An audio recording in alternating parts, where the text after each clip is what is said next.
Hindi po, hindi alam ng mga anak ko ito. Kaya silinihim ko po ito, sir, para hindi na ako tularan. Kasi ako, noon, masyalan talaga yung kalagayan ng namin dito sa Kapas. Masyalan talaga. Ayun, ako naman, nag-aaral noon na pupunta ako dito sa amin, nagbakasyon. Sinundo na ako ng mga kaibigan. Yung pala, pag-aaral ng mga schooling tawag nila, schooling. Magipag-aral tayo, mamasyal tayo doon, sabi ng ganun. Oo, kako. Yung pala, pag namin yung mga instructor tawag nila. Yun. 3 araw kami doon, bali bisita lang kami po. Ayun, mag-aral, yun, puro aral, pagkain, aral. Ayun, na sa amin, yung nila, yung pag-aaral, yung pala, ganyan pala yung mga MP noon. Ang sama-sama ko sa mga MPA kasi nag-aaral po kami sa Kabayanan eh. Ang alam namin, kasi wala kami kaalam-alam sa mga MPA noon, mga, yung masasamang tao. Kung sinabi ng MPA, masasamang tao na yan, pumapatay, walang, pakundangan sa mga tao, gano'n.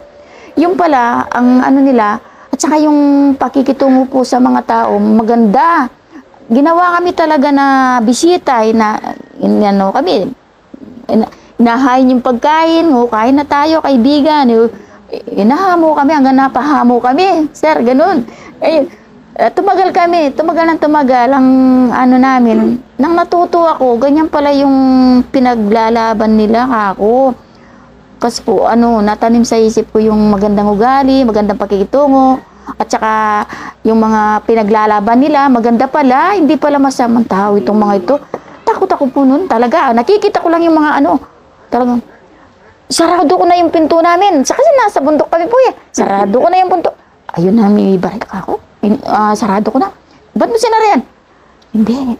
Gaganyan ako. May dumarating na. Sabi ko gano'n, pasisi pa eh. Yung pala, akala sa isip ko masamang tao yun. So, nanginginig ako sa takot. Nang nakipag-aaral ako, yung pala, ang layunin nila, na tulungan kaming mahirap, kahit yung mayayaman na inaapi, inabuso. Tinutulungan din po kung yung mayayaman, hindi abusado, tumutulong sa mga mahihirap. Tinutulungan din nila, kinakapinan din, ginigwardyaan din, binibigyan ng proteksyon ng kanilang hari-harian. Ganun po, kasi maraming bakaan dito eh. Pag tumutulong sa kanila yung mga mayayaman, hindi sasalungat sa patakaran nila, kasi mabuti naman po yung patakaran eh. Ganun pala, nang ipinaliwanag na mabuti yung mga, kala ko pag commander, sinabing commander Waning, yun, matapang na tao, pumapatay ng tao, ganun. Konti lang naayawan, papatayan ka na. Ganun po yung iniisip namin. Nang namulat ako, yung pala, maganda sila, maganda yung ugali, maganda yung nila, pakikitungo, mga sundalo namin dito sa labas, kaya tinawag ng taong labas. Kasama-kasama namin. Ayun po, napamahal na sa amin, hindi na namin inaabuso. Nung una, umaalis po kami, pag-apon na maselan talaga, sir. Pag-apon, nakasakay na kami ng karito, punta na kami ng Maringgoring. Doon kami lahat natutulog. Dikit-dikit na kami sa isang kubong semento. Kasi barilan, paggabi laban. Yun, nang napaliwanag na yung nila, layunin, tsaka patakaran nila, yung pakipaglalaban, ay yung pala, mga taong sibilyan, hindi na po mahilap. Ganun pala. Napaamo na kami, hindi na kami umalis kahit patayan pa kami ng mga sundalo. Kung minsan po dumarating yung mga sundalong iba, mataray. Yung tatay ko, tinandos sa puwit eh. Nag-aano ng dayami, nakatuging-gingin yun, nakapayo kung gano'n. Dumating yung isang sundalo, tinandos ng armalite sa puwit. Bingi yung tatay ko. Hoy, anong ginagawa? Napaawak pa sa, yung bunganga ng baril. Tapos, gusto pang saktan ng tatay ko matanda na po noon eh. Tapos, sabi ko, ba't ganon sila ako? Ba't inaano yung tao? Wala namang ginagawang masama. Ang tanda-tanda na ng tatay ko, kako ginanon pa. Yun pala sir, Ilocano rin. Ilocano yung tatay ko, Tubong Tarlac. Nag-Ilocano sila, yun, nagkasundo, bandang wakas nagkasundo.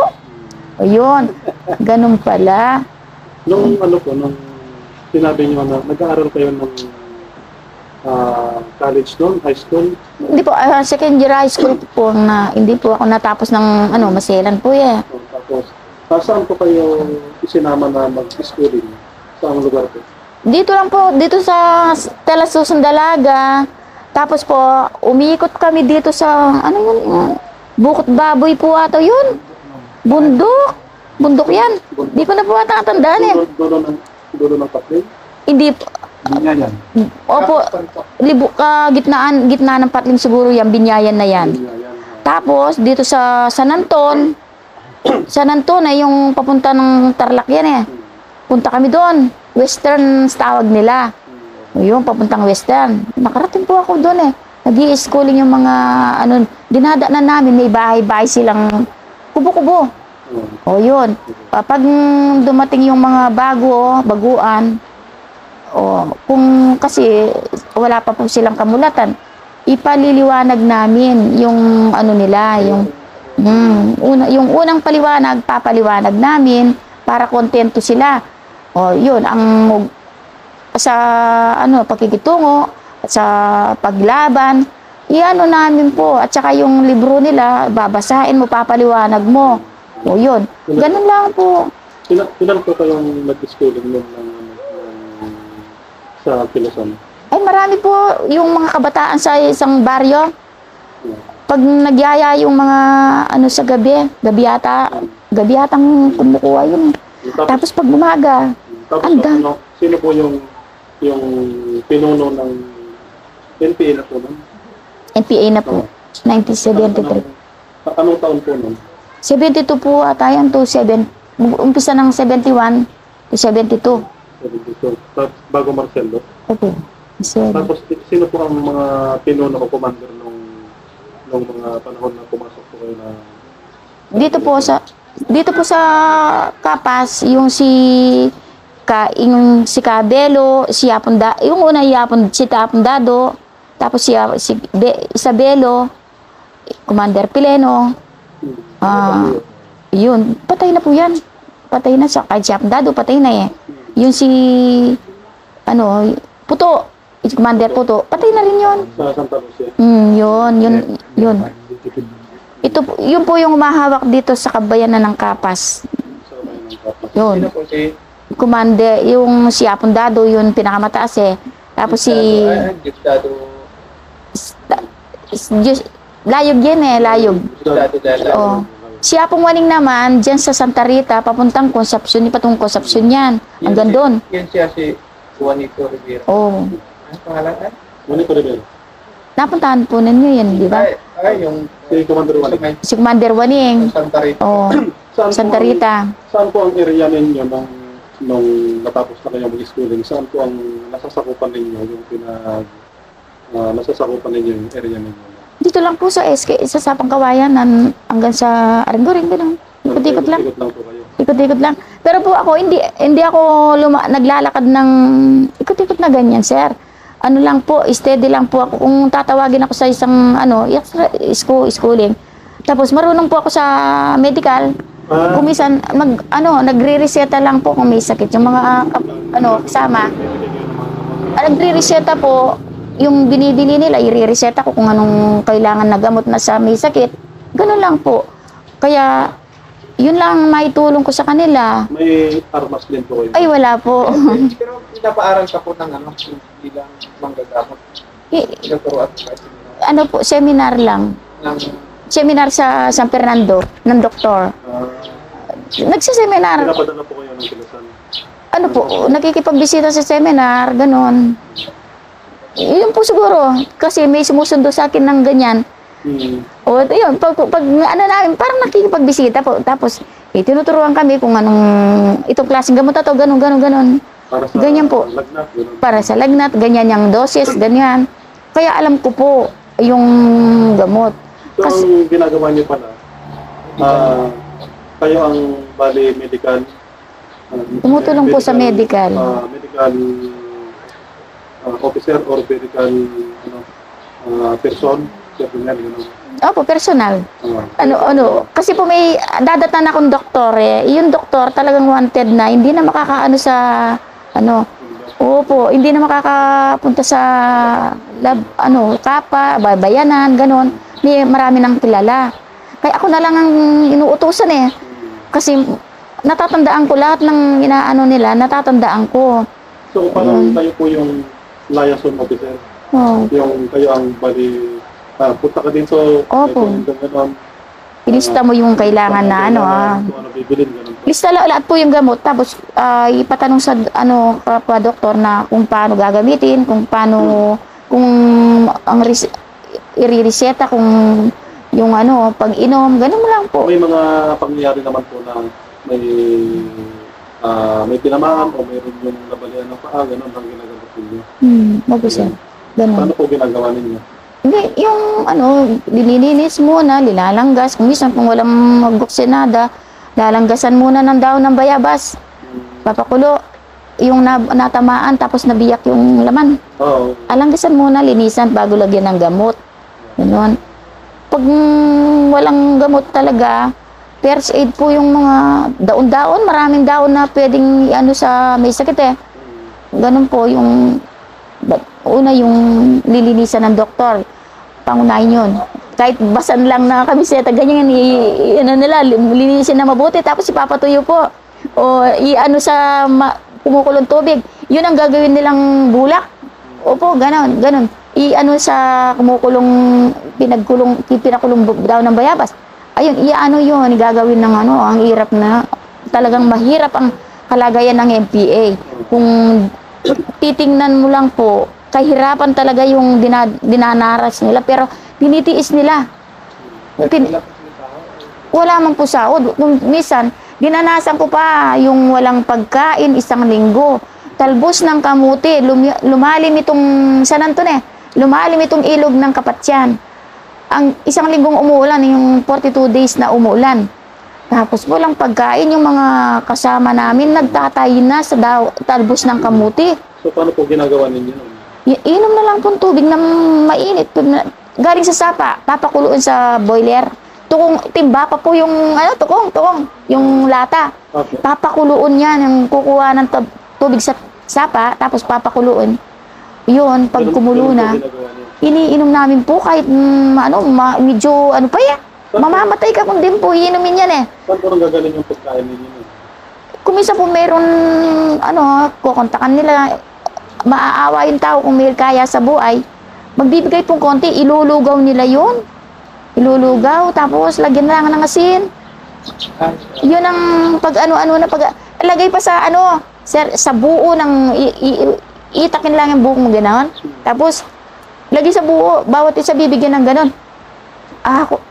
Mamamatay ka kung di mo kakainin to. Sabi ko sa sarili ko, inugupin ko yun. Igupin ko po yun. Bali, mga ilan naman po ang mga ilan naman po yung tropang kasama ninyo? Yung gumagabay po sa akin, 8. Oo. Kasama niyo po kayo pagka lumalakad? Oo, yung 2 commander at saka mga... May asawa ka na po doon? Dalaga pa po noon. Sino po yung mga commander na kasama niyo? Yung namumuno sa inyo? Si Kapileng po at saka si Puto. Pero hindi marami sa grupo niyo, wala lang kayo. Pero yung kabuuan ng grupo, marami po na. Ay, marami po. Kumisan, dadaanan namin po dito. Ang tawag pa nila, Arosi, Dito sa taas dito, sa bundok. Hanumanata yun. Burog, bundok ng burog, sabi nila. Ang dami nila, may 150 pieces na tao. Dami. Saan kayo pabiro pa sa yung napuna ako sa iyo, ang dami ninyo. Saan kayo tumatay? Baka mamaya dyan lang sa tabi-tabi, inuman natin itong tubig sa sapa pag umulan. Yung bakterya, sabi ko, mababakterya kayo lahat. Pabiro po yun sa mga kasama ko para, yun. So, anong taon po kayo na pumasok po yung nag-schooling na 1972? 71 po yun, 272. Tapos, hanggang anong taon po kayo bago bumaba? 2 taon po. Opo.